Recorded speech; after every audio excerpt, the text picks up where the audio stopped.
Tem liberal que é LGBT, adepto do candomblé e veio da periferia. E não é de hoje. Vamos conversar sobre isso com o Juan Saavedra, líder Livres em Porto Alegre. Tudo bem, Juan? Tudo bem, mano. Tudo bem a todos. Ficou curioso para conhecer a história dele? Então acompanha o Livres Notícia de hoje, já deixa o seu like, se inscreve no canal e ativa o sininho para não perder as notificações, porque de segunda a sexta a gente traz para você os principais destaques do dia para quem defende a liberdade por inteiro.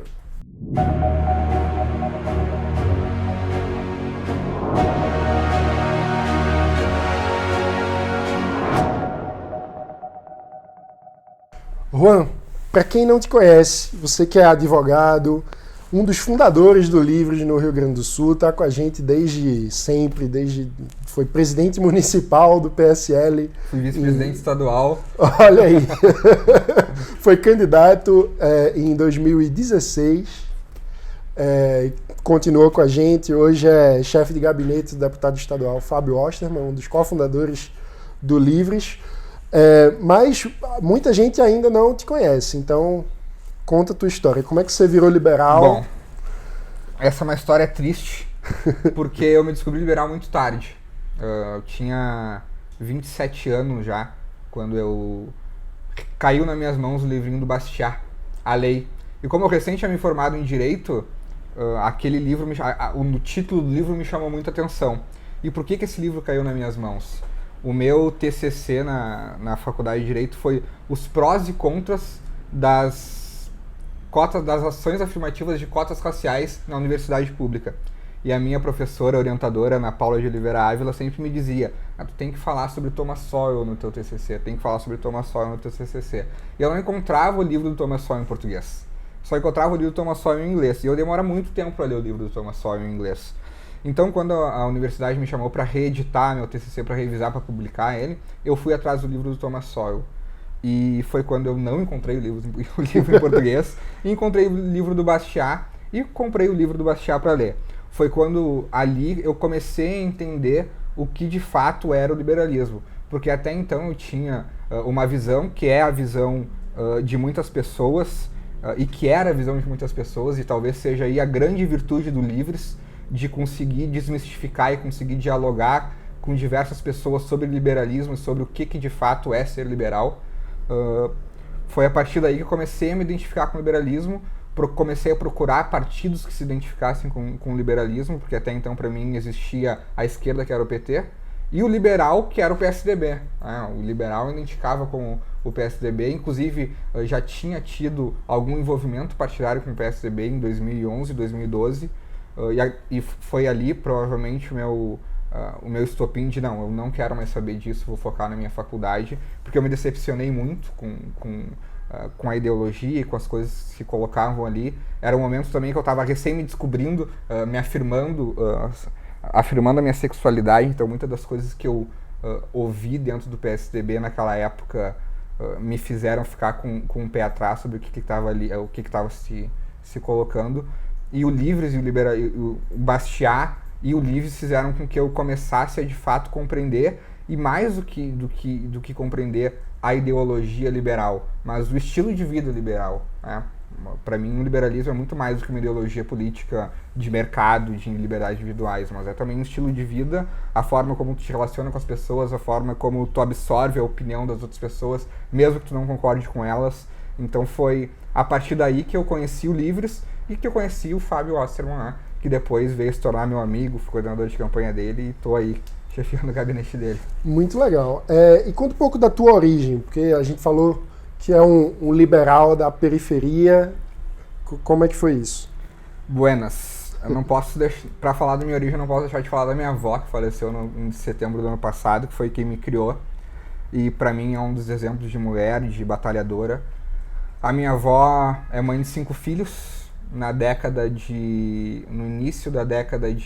final da década de 70, já com o meu tio menor, tinha 2 anos de idade, um pouco menos de 2 anos de idade, depois de muito sofrimento em casa, depois de sofrer violência doméstica, ela optou por fugir de casa.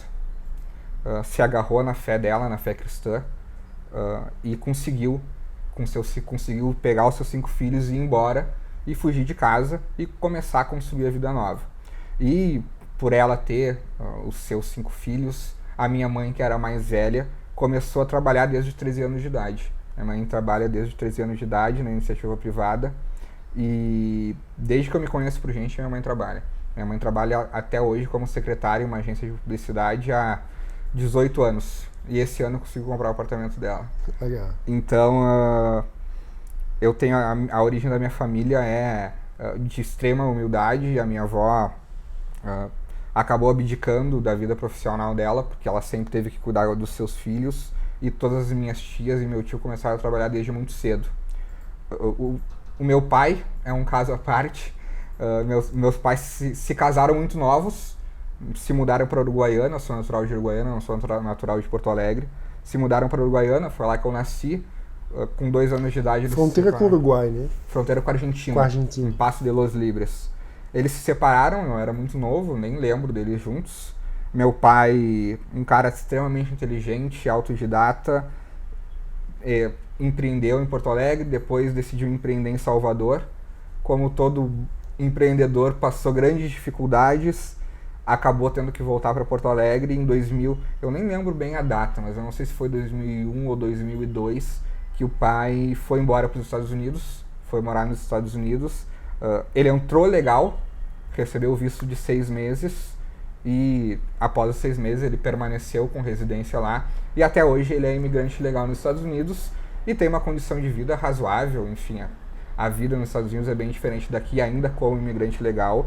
O pai tem conforto lá, tem um carro, tem uma boa moradia, enfim. Mas o problema disso é que eu não vejo ele desde que ele foi para lá. Eu não tive a oportunidade de ir ainda, estou me programando para ir esse ano, mas o pai não pode voltar, né? Porque se ele voltar, ele não pode entrar nos Estados Unidos mais.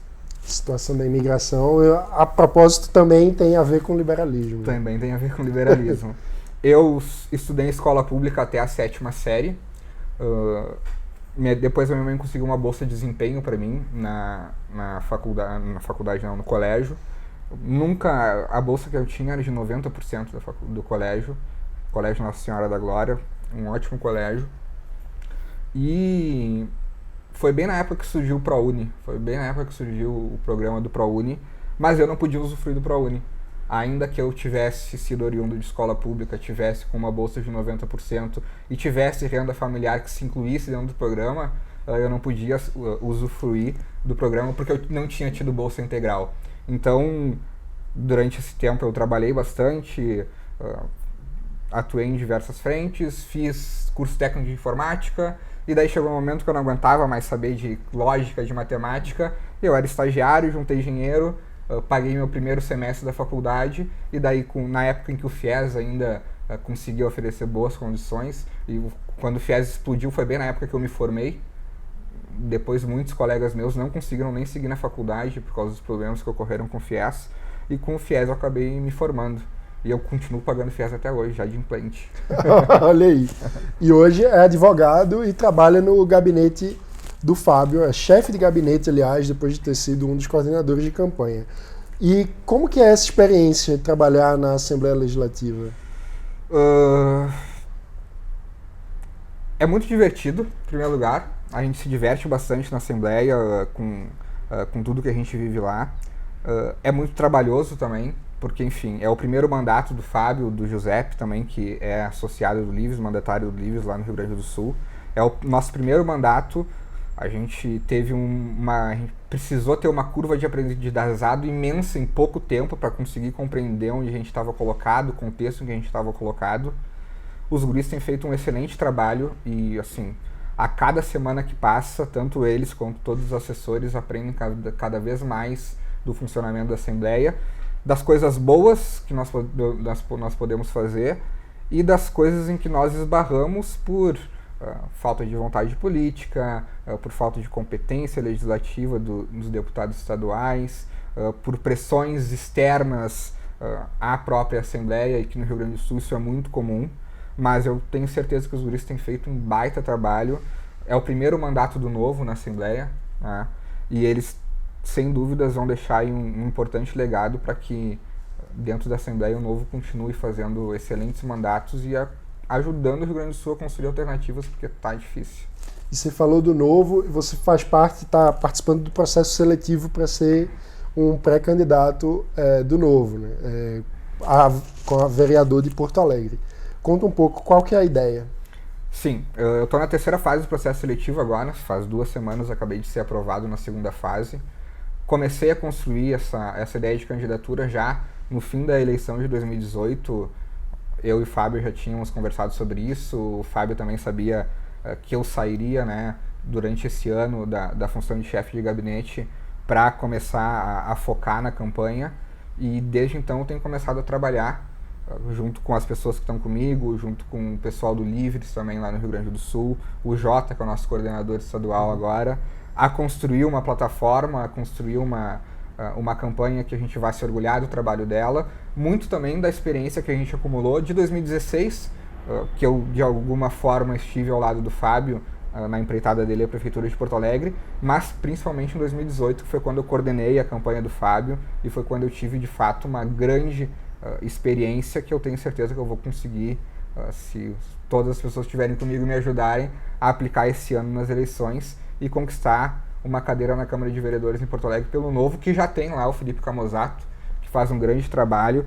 E se o Camozato sozinho fez o grande trabalho que ele fez lá em Porto Alegre, imaginam 2, 3, 4 vereadores do Novo lá. Tenho certeza que Porto Alegre tem muito a ganhar e precisa também, assim como o Rio Grande do Sul, de pessoas com boas ideias e ótimas práticas. Muito bom, Juan. E a gente estava falando mais cedo que uma das suas principais preocupações em relação à cidade de Porto Alegre é conseguir avançar com a regularização fundiária, né? Explica o que é isso, é um palavrão, né? Um nome técnico.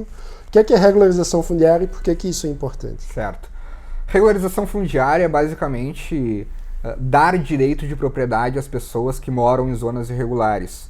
Muitas invasões de áreas verdes, muitas vezes invasões de próprios públicos também, onde as pessoas constroem suas moradias, tem pessoas que moram há 10, 20, 30 anos nesses locais e não têm o seu título de propriedade, não têm a sua garantia e se preocupam muitas vezes e não investem na sua propriedade porque não tem a garantia, porque não tem a matrícula do imóvel. Ao mesmo tempo, o poder público também não chega nesses locais. Não chega saneamento básico adequado, não chega iluminação adequada, muitas desses locais a energia funciona por gato. Então a regularização fundiária é uma forma de tu dar segurança jurídica a essas pessoas, de tu dar o direito de propriedade a elas, o que vai incentivá-las automaticamente a cuidar do que é seu, e também permitir que o poder público chegue naquilo que é essencial, saneamento básico, a infraestrutura do bairro, o pavimento, enfim. Essa eu tenho certeza que... Porto Alegre tem um programa de regularização fundiária que é tocado pela Procuradoria-Geral do município, mas é um programa que anda a passos lentos e o Brasil aí tem diversos paradigmas e marcos legais que favorecem a regularização fundiária e fazem com que esse processo seja muito mais rápido e beneficie todas as pessoas. Eu acho que é interessante porque uma das coisas que no debate público acaba surgindo muito é que as pessoas tratam muitas vezes a lei como a própria realidade, né? E confundem o que seria uma situação de melhoria da vida das pessoas com aquilo que é o ideal, o que está previsto na lei. E no Brasil, a maior parte, muita gente, especialmente os mais pobres, vivem praticamente à margem da lei, na informalidade. E a regularização fundiária é o primeiro passo para a pessoa ter a sua própria casa reconhecida e dentro da lei, né? Isso é uma medida de inclusão essencial, né? Essencial. A regularização fundiária, ela leva, além de tudo, saneamento básico, né? O Rio Grande do Sul, Porto Alegre, por exemplo, tem metade da população sem saneamento básico adequado. Em diversas zonas de Porto Alegre falta água. No verão, um bairro chamado Lomba do Pinheiro, Morro Santana, não tem água, falta abastecimento de água no calor de 40 graus. O calor de Porto Alegre castiga bastante. Então, assim, e são locais que têm muitas zonas irregulares. Então, falta investimento nessas zonas, justamente pela irregularidade delas, porque o poder público não pode chegar nesses locais. E isso não beneficia as pessoas que não têm essa noção de zelo pelo que é seu, de investimento, da segurança de investir na sua propriedade, e às vezes não tem nem a noção de propriedade, né? Porque é meu, eu moro aqui, mas ela não tem um título, e para as pessoas isso faz diferença. É claro, porque a prefeitura pode chegar lá amanhã pode e chegar lá, que... pode desapropriar, pode sofrer um processo de desapropriação por parte da prefeitura. Isso acontece com bastante frequência. Então, a regularização fundiária é um tema muito importante, um tema liberal de garantia de um direito fundamental, que é o direito de propriedade, e de levar essas pessoas um serviço básico, que é o saneamento, e que impacta na saúde primária das crianças, no dia a dia de todas as pessoas. Tenho certeza que que regularização fundiária é um tema bem legal, bem importante, e eu acredito que vários candidatos livres podem levar ele Brasil afora. Com certeza. Inclusive, como você estava explicando, é um tema muito correlato com o saneamento, que quem acompanha o Livres Notícias sabe, ao longo de todo o ano de 2019, foi a grande bandeira, a grande prioridade de ação política do Livres. A gente conseguiu avançar com a aprovação do novo marco legal do saneamento, que junto com medidas de regularização fundiária vão conseguir gerar segurança jurídica para fazer com que o serviço de saneamento seja expandido no Brasil, certamente com o trabalho de muitas pessoas, muitas lideranças do Livres ao longo de todo o Brasil, especialmente em Porto Alegre com o Juan. Oxel, como dizem em Yorubá. Muito bom. Então é isso, Juan, muito obrigado pela entrevista, obrigado, mano, boa sorte valeu. nessa caminhada, estaremos juntos. Parabéns ao Livres, tenho dito assim, depois da tempestade vem a bonança, né? E se a gente caminhou e meio perdido, para onde a gente vai, agora o Livres se encontrou, está num caminho excepcional. Tenho certeza que tem muito a contribuir com o Brasil, com seus mandatários, com os estados por meio de seus mandatários e com os municípios também, por meio de seus futuros mandatários e dos mandatários que a gente já tem, né? E dando um suporte fundamental, um suporte de conhecimento, de técnica, que também falta muito, hein? E vale fazer um reconhecimento público, esse novo momento do Livres, construído graças a muitas pessoas, inclusive nossa nova institucionalidade, com o novo estatuto, código de ética, deve muito a esse advogado aqui, o Juan Saavedra, que trabalhou arduamente para fazer tudo isso ser possível. E eu tenho certeza que o trabalho vai ser bem feito. É isso aí. Se você gostou desse vídeo, não se esqueça, deixe o seu like, compartilhe com seus amigos, nos ajude a aumentar o alcance da mensagem e, além disso, se inscreva no canal, ative o sininho para não perder as notificações, porque de segunda a sexta a gente traz para você os principais destaques do dia para quem defende a liberdade por inteiro. Obrigado e até a próxima.